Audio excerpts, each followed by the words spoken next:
Juru bicara pemerintah untuk penanganan virus corona Ahmad Yuryanto kembali memberikan penjelasan soal rencana perubahan mekanisme isolasi bagi pasien positif COVID-19.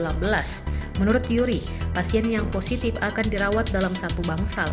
Dia menegaskan, rencana ini akan diterapkan jika rumah sakit sudah tidak mempunyai cukup tempat lagi untuk merawat pasien COVID-19. Saat dikonfirmasi lebih lanjut, apakah perawatan dalam satu bangsal ini akan dilakukan di rumah sakit rujukan, Yuri mengatakan bisa di rumah sakit mana saja. Sebelumnya, pemerintah berencana mengubah mekanisme isolasi bagi pasien positif COVID-19. Menurut Yuri, pasien penderita COVID-19 rencananya tidak lagi diisolasi secara individu. Hal ini, kata dia, merujuk pada pengalaman penanganan pasien COVID-19 di Cina yang menggunakan satu ruangan besar untuk mengisolasi pasien yang positif.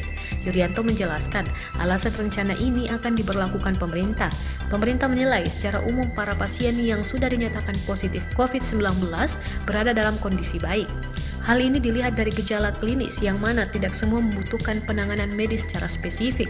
Misalnya saja, kata Yuri, tidak semua pasien memerlukan infus atau alat bantu pernapasan. Bahkan sebagian besar tidak membutuhkan alat bantu spesifik. Ini yang kemudian kita lihat sebenarnya mereka masuk dalam kondisi yang baik, jelasnya. Meski begitu, Yuri menegaskan isolasi secara massal ini akan dikecualikan untuk pasien COVID-19 yang memerlukan penanganan khusus atau yang memiliki sejumlah penyakit penyerta.